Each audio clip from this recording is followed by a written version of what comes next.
അപ്പോൾ കണ്ടെത്തി ഞാൻ 1000 താരകൾ പൂത്തുവെന്ന്. പിന്നെയും പിന്നെയും കണ്ട നേരം പുഞ്ചിരി പൂത്തുലഞ്ഞു.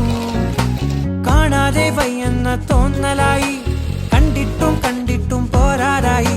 തൊട്ടപ്പോൾ ആത്മാവിൽ തേൻ നിറഞ്ഞു, പൂ പോലെ നീ വിരിഞ്ഞു. ഉള്ളിൽ ഒളിച്ചൊരു മോഹമെല്ലാം കള്ളത്തരങ്ങളെ തുള്ളി